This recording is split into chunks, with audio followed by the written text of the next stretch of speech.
Apakah maksud spesifikasi pekerjaan?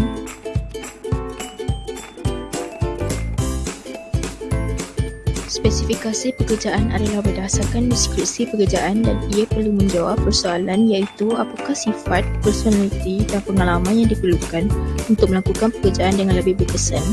Ini menunjukkan jenis dan golongan orang yang hendak direkrut dan kualiti apa yang harus diuji untuk mereka. 4 faktor untuk menulis spesifikasi pekerjaan.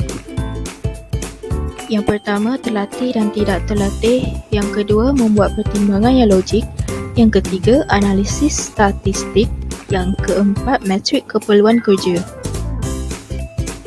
Faktor pertama, spesifikasi pekerjaan untuk pekerja yang terlatih atau berpengalaman amatlah mudah kerana hanya fokus pada kualiti latihan yang relevan, tempoh dan prestasi pekerjaan sebelumnya.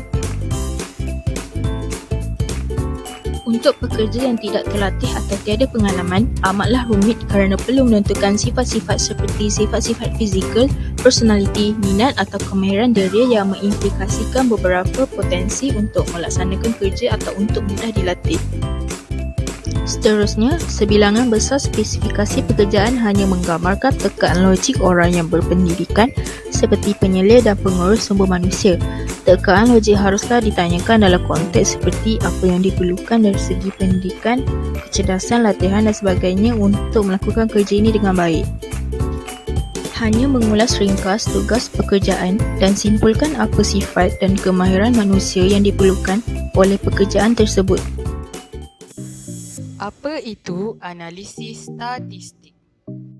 Spesifikasi berdasarkan analisis statistik ialah untuk menentukan hubungan antara peramal dan kriteria. Terdapat 5 langkah prosedur dalam spesifikasi ini. Peramal merupakan ciri-ciri khas manusia. Sebagai contoh ialah ketinggian, kebijaksanaan dan ketangkasan tangan. Kriteria terdiri daripada prestasi kerja dan keberkesanan kerja. 5 prosedur dalam analisis statistik. Pertama, menganalisis prestasi kerja calon.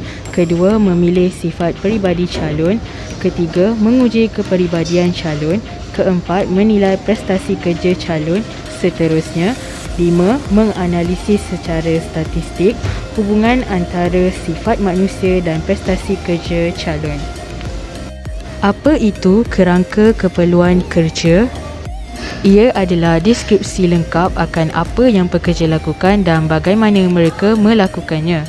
Ia menjelaskan setiap tujuan tugasan itu dan setiap tugasan itu memerlukan pengetahuan, kemahiran, keupayaan dan sebagainya.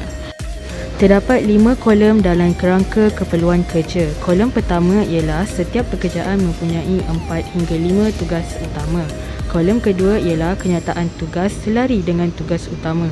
Kolom ketiga ialah kepentingan relatif setiap tugas utama.